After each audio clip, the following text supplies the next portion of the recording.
Hello, welcome to BIFA Insider. I'm the Telegraph's film critic Tim Roby. We've been watching Frank with the film's BIFA winning composer Stephen Rennicks, who we now have captive to answer questions about the film for the next half an hour. So the way this will work is tweet in your questions and I will pass them along to him once we've got the ball rolling a little bit first.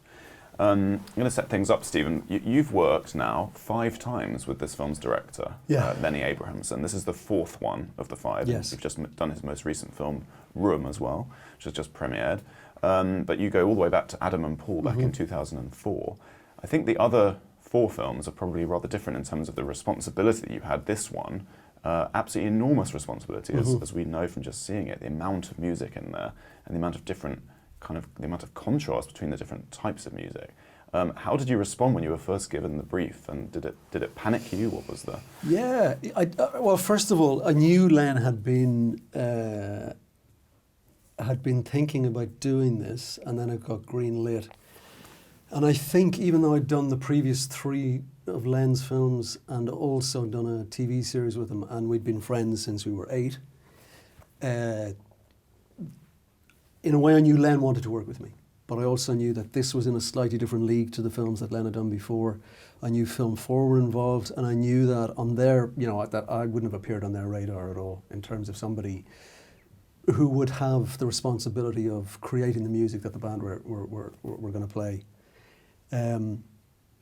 So I think when Len asked me to do it, it was great. I mean, I felt it was a real honour because I knew he'd had to flag it with Film 4 and Tessa Ross and whatever, and Catherine Butler, who were the producers. And I think, I was very aware that he was taking a huge chance, putting his neck on the line.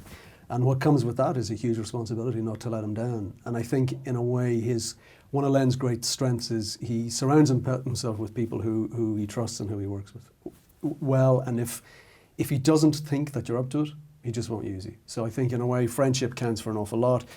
And I'd worked very closely with him on other films, but I knew if there was ever going to be a time when I wasn't going to get to work with him, this was going to be it. But I also was aware, knowing Len the way I do, that if this was to work, there kind of had to be a certain feel that you would only really get with a kind of unified voice. So I was aware that the way these things work sometimes, if you might get somebody who was a much bigger name than me, but you wouldn't get the same access, So it was a slightly poisoned chalice in a way, but this is a very long-winded way of saying it was exciting but terrifying at the same time. I did a little experiment while we were watching it. I don't know if you noticed, but it's probably a 95-minute film, is that about right? Yeah, and I was so. counting the amount of minutes on screen in which there is no music, and there were only about 30 or so. Really? So it's a full hour and a bit of music, and that's everything from obviously the band's songs to Donald's songs to the incidental score. But I guess the most foregrounded element that people would notice is the band's music. And you were on set, and which is a very rare opportunity, I think, for a composer to actually be there, developing the music with the actors and the artists and musicians. How did that all evolve, and how much sort of pre-writing of the music did you do before you came on set? I suppose the thing is, when you come to a film like this, there's really no rule book as to how you do this. Whatever ideas you have about how you think it might work immediately gets affected by access you have to actors. When you have people like, and no disrespect to Donald, whose career is now rocketing, but at the time it was Michael and Maggie were the ones who, in a way, the whole schedule was worked around their availability, and that meant everything has to work around their availability. So when we could shoot, where we could shoot, all that stuff gets adjusted, because the reality of making films is that you are just trying to collect as much as you possibly can. You kind of going out and you're trying to control how you collect this stuff. We had some control in that we had access. I had a couple of days of access to Maggie before we shot. And the band that are there were together really for about 10 days. We shot in Albuquerque in January 2013, I think, and then back in Dublin in February. And I had about 2 weeks before Christmas, I think Christmas 2012, where they all came to Dublin, and I had access to them as a band. And prior to that, I had access to Michael for about 4 days in my studio in Dublin, because I had to work out how musical he was. I knew he was musical, but I had to work out how musical he was, which was going to inform what I could write. And similarly with Francois, who's a really fine bass player and guitarist and can sing. Donal said he wasn't musical, but he's incredibly musical. He plays a bit of keyboards, plays fiddle. And then Carla Azar, who played with Jack White. You know, it was a privilege, and it was great once I heard that she was going to be involved, because it meant that I knew that the backbone of this band that we were trying to make she would be the backbone. You know,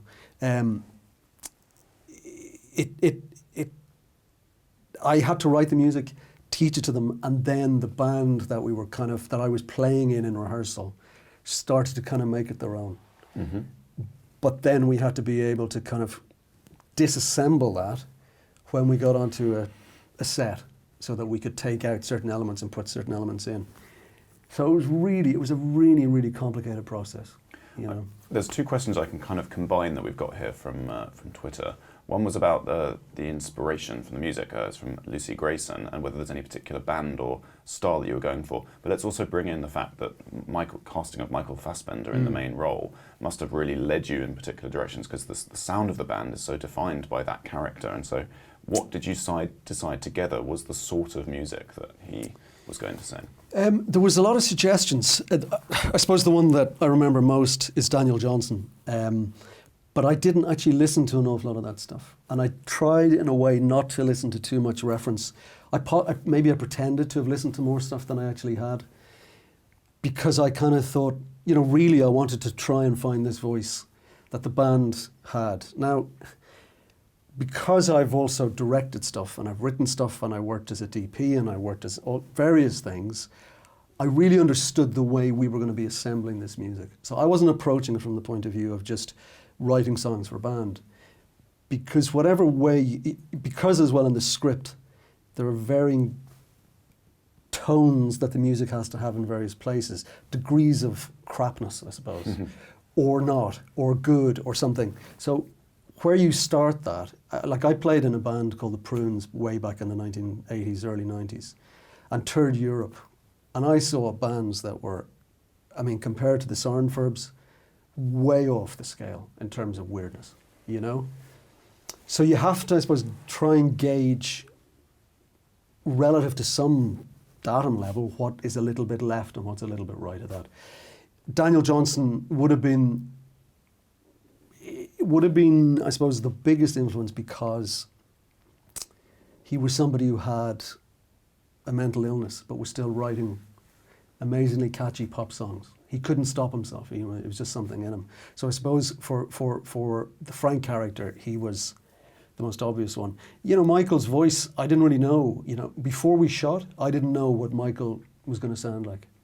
I knew what voice he had. He has a baritone voice, whatever, but I didn't know what accent he was going to have. There was a mixture of Iggy Pop and Jim Morrison and all these different things. So you kind of throw everything into this soup, and then what comes out only happens when the director says action. And that's absolutely terrifying, you know. Because then you kind of think, and also, you know, you're sitting in a room, you think, oh, it feels like gold here, but you don't know what it's going to read like. So again, a very long-winded... No problem. Yeah, so look, yeah, we try to be as original as possible in some respects, but it is that slightly found sounds in places, and it just, you know, the nice thing was we could play with anything, because the idea was that this guy just is musical, you know, which is in the film, which is in the whole idea of the film. He is musical. Celebrity may or may not come, whereas somebody, the other, you know, the John character wants celebrity, and he just isn't really that musical. And he's an experimenter, Frank. He's got that gift that John will never have. Yeah, and he's utterly non-cynical is the other thing, you know. And he's just as somebody. I think it's very easy these days to think about if you have something that's a talent or something that it's a commodity, but actually, the idea was that these people are a group of codependent people who make music. and that is their world. And those bands do exist out there. Of course they do. And the whole reason to play the music is that there is a way of bonding. If success comes, you know, it probably will destroy it. It'll poison the well in a way. And of course these days, if there's any kind of talent, people immediately think, how can you monetize it? How can you exploit it? How can you? And then I suppose is the tension in the film. I want to come back right at the end to the signature song that Frank gets, I Love You All, which is incredibly powerful. It made shivers, literally, hairs stood up on the back of my neck for the second time. But we'll deal with that at the end. Let's talk for a minute about Domhnall's songwriting in the film, the John character. He obviously has to write the most naff music. So tinkering around with that and finding fun ways to make plausibly rubbish music with Domhnall must have been quite fun. Yeah, Domhnall wrote all that himself. No, he did. We started off again in my studio in Dublin, and that very first song, where he's messing around at the very beginning of the film, he actually went over to the window, looked out the window of the studio, and saw a lady in a red coat or blue coat or whatever, and he just sung it, and that's how it appears in the film. And Domhnall all the time is joking about the crap stuff that he writes is easy because he'll just try really hard to write good stuff and it'll come out like that. But actually to find that level of crapness that's kind of charming, it's still charming, and it can't, in the world of the film, it can't be so that it's so bad it takes you out of the film. It has to be okay enough. It has to be skillfully written, and I'm not saying that from my point of view, but I suppose we have to edit the level of crapness to still be good enough. It's got to be a good crap song, if you know what I mean. And Domhnall and I worked on that, and I think there's some lyrics as well that John Ronson had for some of the songs that were in there as well. It's surprisingly hard to write a really crap song, actually, when you've spent your whole life trying to write a good one. You know, because it can just seem like a kind of cartoon. So to do it credibly, which is what you're trying to do, whether we achieve it or not, I don't know, but that's kind of how we did it. Gotcha. We've got a good one here from Sam. Who had your favourite voice on set, your favourite vocals, and why? Let's add that. I mean, Michael has a really incredible voice, really strong, very big, can sing anything. He's the kind of guy who would just, you know, love singing, and actually at a wedding would be up singing with the band. You know, he's certainly not shy about it. Maggie has a really beautiful voice, a really fine voice, actually. And again, when I first met her, she kind of played down how good she was.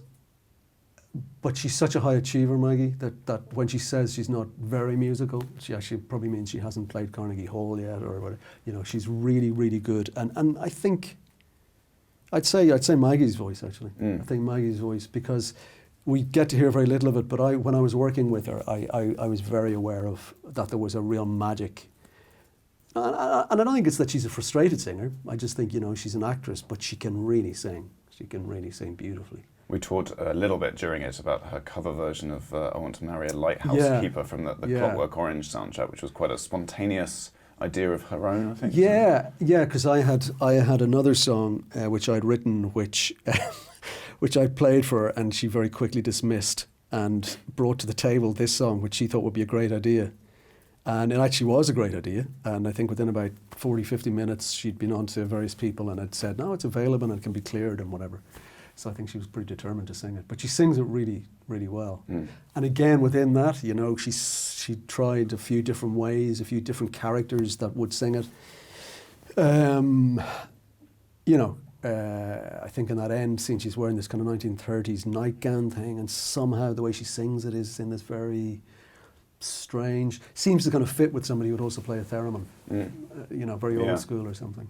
So as well as the songs in the film, there's the incidental score as well, which you would imagine might be a bit more like your previous work on the other films, but actually you had to do it very specifically as kind of a counterpoint to the songs, didn't you? Yeah, because the film is, you know, it's a kind of heightened, it's a hyper reality in a way. It's a bizarre thing. You know, they've no money, but yet suddenly they get to go to America. You've got to take certain leaps. You can't you can't be really hard on it in a way. And I think, yeah, I'm just trying to.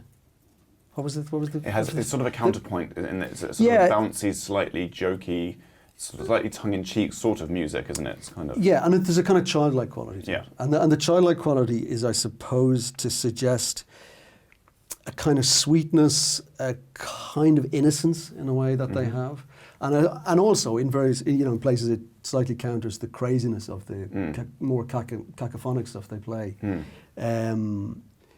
And again, it's one of those things you for some reason it kind of made sense to do that kind of slightly childish, weird, organic instruments as well. Everything was, wooden instruments. When they were in the woods in Vetno, it was all wooden instruments, all organic, nothing electric, nothing.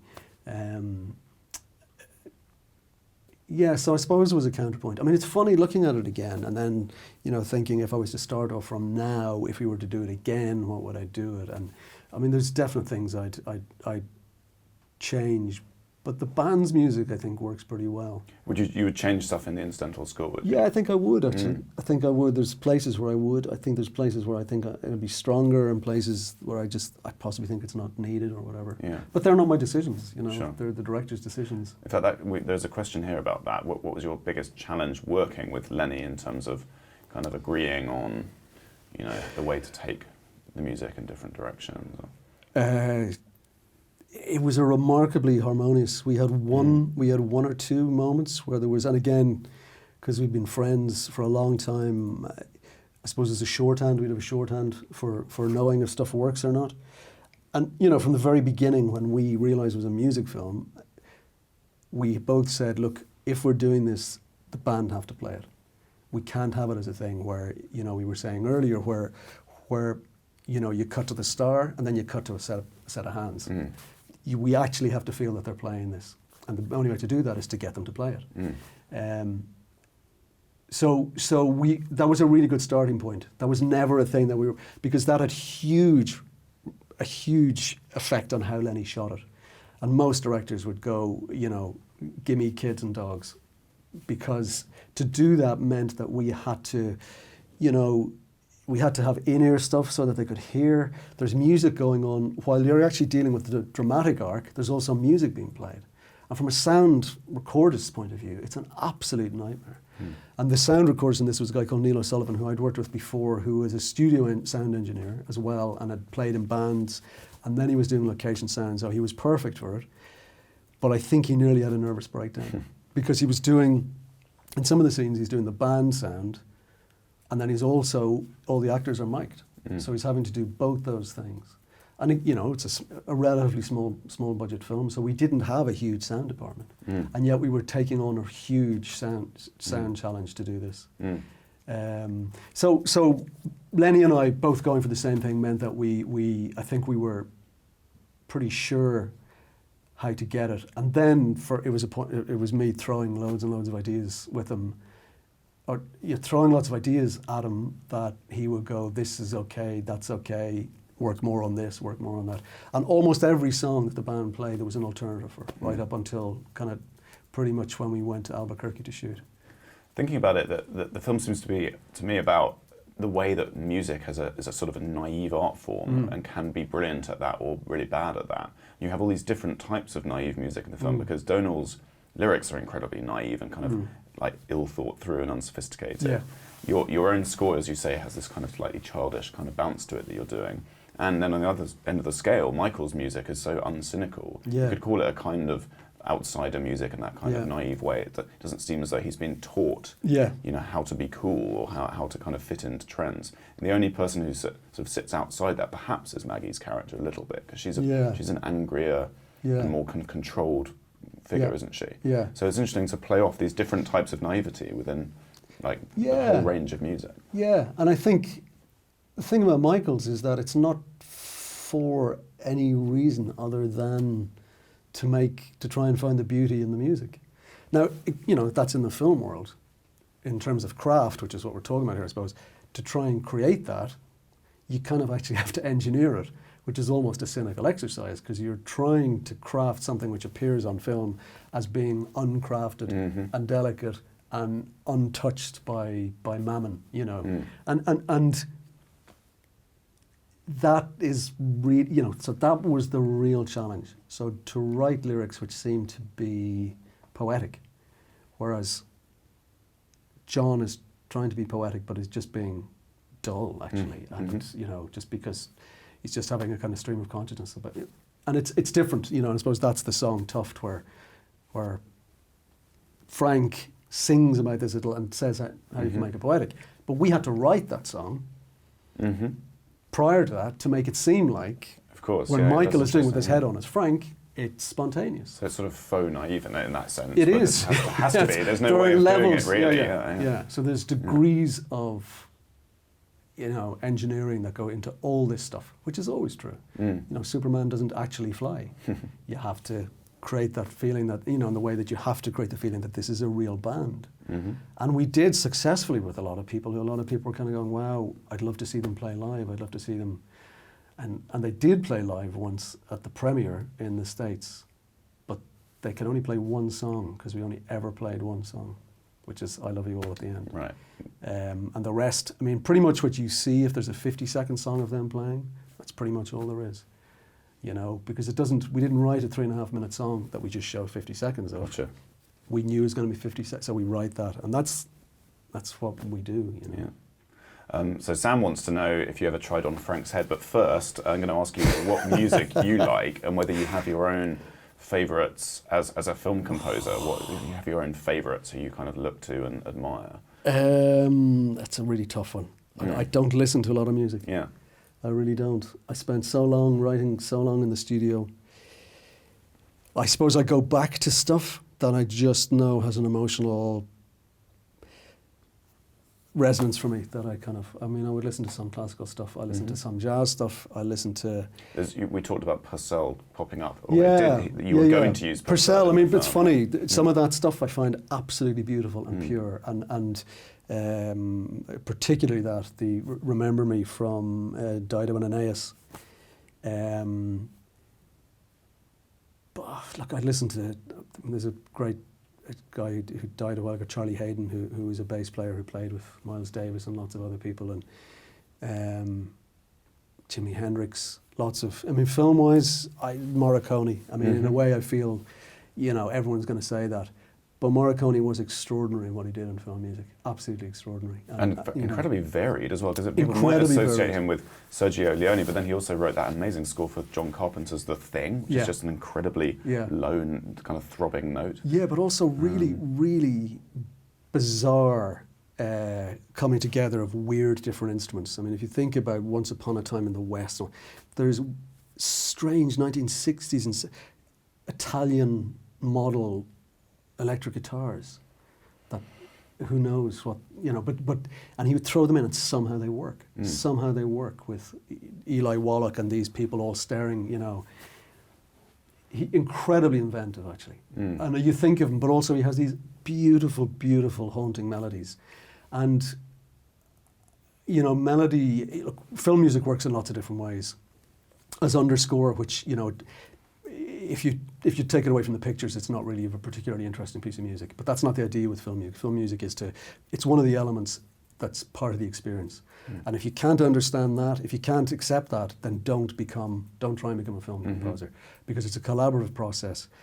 And you have to let go of that. You have to let go of that. Sometimes the music needs to have a character. It needs to be a character in the film. And if you think even like the music from I'm trying to think of the Morricones, the Shaw, Fistful of Dynamite or whatever.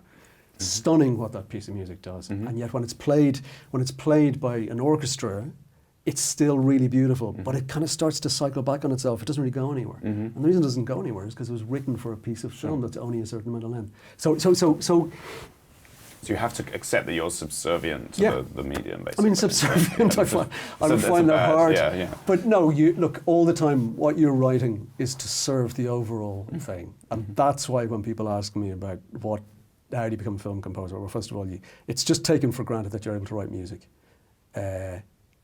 You have to be incredibly lucky, like I've been, by just you know, being kind of nailed to Lenny's 5 films. And then you go and work in other areas of film production, go and work with an editor, go and work as an assistant, go and work in other stuff, because then you understand how the whole thing is collaborative. Did you work during the post-production on this film with the editor in terms of deciding how much of this we're going to have and Absolutely. which one? Yeah, so I was involved, so from the very beginning at a script level, going through what we might be able to do. Then in all the production meetings, trying to work, you know, the logistics of even, you know, when we moved from Dublin to Albuquerque, we had to have 2 MS-10s, synths, because if one was there, one had to be back in Dublin, and if one got broken, then we got to get 3, because we have to have one there, one in transit, and one here, and then, you know, all that stuff. And then coaching the actors, teaching them the instruments, then being on set as musical director. So there would have been times when, say in the last scene, when Michael finished it, as soon as Lenny called cut, Michael looked to me to see was it okay. Because the drama was in the music in a way. At least that's how Michael saw it. That's how he kind of was thinking about it. I've kind of gone off on a We're drawing towards the end, in fact, but we must talk about the climactic sequence because it's so crucial, that song. It really brings the whole film to like a perfect close, and you were under a lot of pressure, I imagine, to pull that one off. How did it all play out? Tell us when you first started writing that song and again, it's one of those things which was really exciting but mostly terror-inducing. It just appeared in the script as, and then Frank slowly starts to sing a really iconic song which changes everything. Kind of. And the lyrics, like the lyrics weren't written. No. So again, it appears as one line, and then it's Wow. kind of given to you as, okay, off you're going to do that. And it came about, I'd been playing with lots of stuff. I'd had 2 or 3 pieces, but none of them really worked for me. And I knew that musically it had to be something which, because the idea in the script is that when he comes in, they don't know who he is, because they've never seen him without the head. He has to slowly introduce it, slowly start talking, you know, as we see in the thing, but it had to be believable that he'd start singing it, that they would join in, and I suppose it had to kind of lift us at the end and give us hope.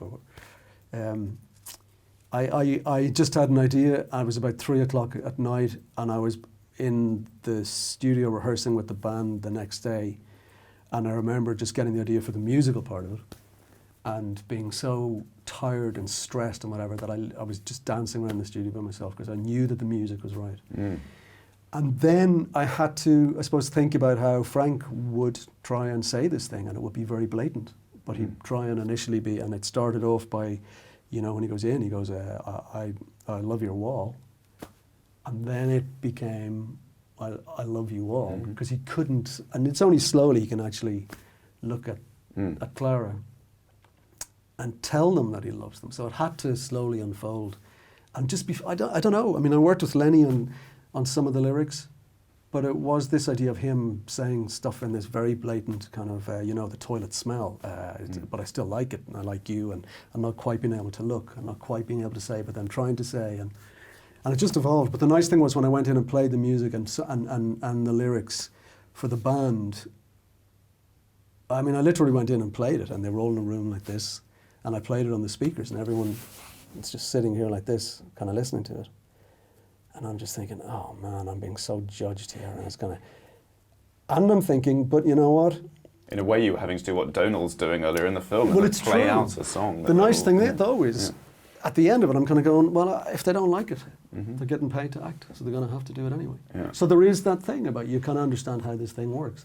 You hope, you know, you're going to get something that works. But you don't know, you know, because again, they're shooting. We're off to Albuquerque in 2 weeks. So if the song doesn't come, and then that we'll be doing the one which isn't quite as good. As it happened at the end, when I finished playing it, Carla walks over and just goes, "Put it there. It's a hit," she says like this. And I think once she liked it. Because Carla, we should mention, is actually a professional musician. She's a musician and who acted, and she's a superb musician. and somebody who I have an awful lot of respect for. And I'm not just saying that because but she's She plays the drummer in the band. Yeah, and she's extraordinary. So once she liked it, then everybody kind of rode in behind her because they thought, oh, she's the real expert, you know. But you hadn't heard Michael play it really until no, that day, I hadn't. The right? first time